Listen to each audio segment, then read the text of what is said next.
Welcome back. We're about 15 minutes away from the gubernatorial debate pitting Calvo Tenorio against Cruz Espaldon. Now, some have doubts about Cruz's ability to lead the island because he plays so many professional roles, but others see him as a refreshing change. Here's what Dr. Cruz has said on the record. Mike Cruz is not your typical politician. With a resume of service as lieutenant governor, a surgeon and a colonel in the Guam Army National Guard, he has spent his career serving his island and his nation.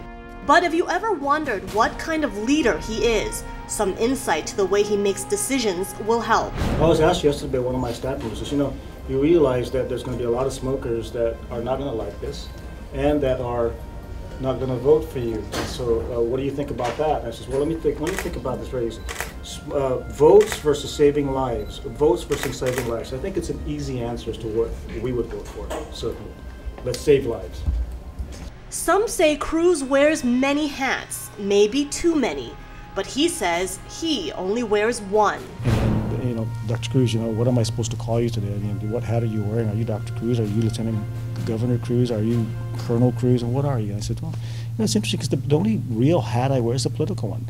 And that political one can be taken off any time by the people of Guam. But what defines me as a person, and I want to be defined as that person, is a father, a husband, a soldier, and a physician.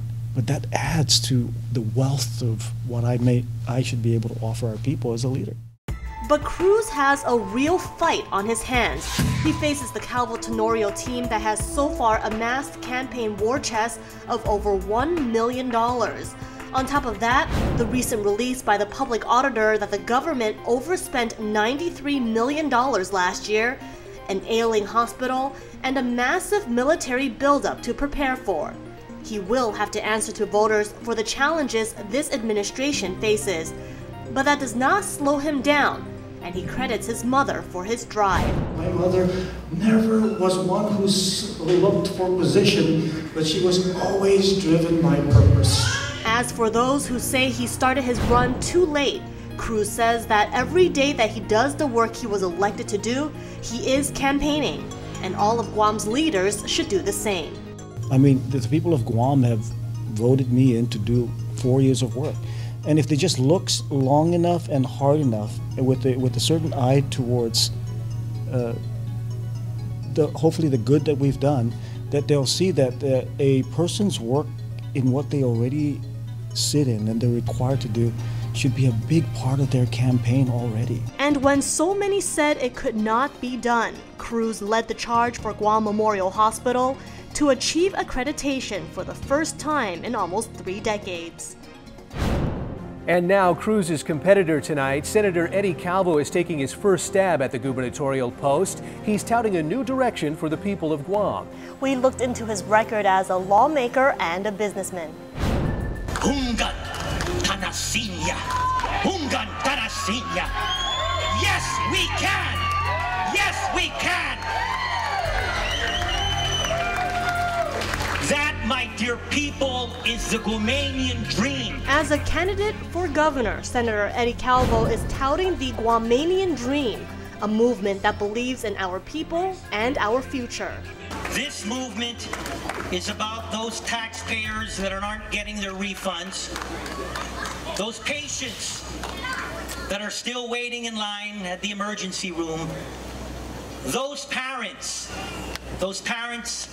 that are hoping and praying for a better education for their children. Yet he is sure to face harsh criticism from his opponents in his run to Atalud, because as the powerful chairman of finance for 2 terms, Calvo was in charge of the budgets that failed to give Reventax enough money to release refunds on time, that failed to improve the wait time at the GMH emergency room, and even caused near payless paydays for public school teachers. Next administration will be different. By the way, it will be the Calvo Tenorio administration. It's going to be different. It's going to be something new and something different.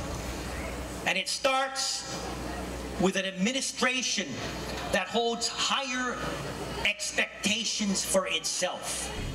And while Calvo says he has left his private sector career behind him, when he left his family-owned Pepsi bottling company, his financial disclosure statement to the Election Commission in April shows that he earned more than $134,000 in wages from Payless Markets Inc., another family-owned business.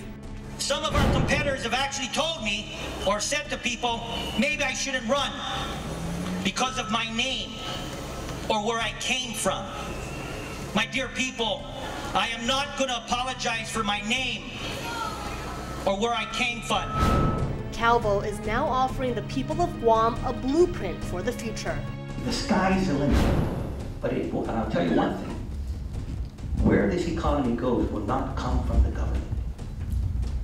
The government can build a stable environment and help prepare our young individuals for reaching their full potential. Ultimately, this future economy comes from all of you, from your initiative, from your drive. The man telling people to get ready for a new direction must now prepare himself to defend a record that does not match his claims.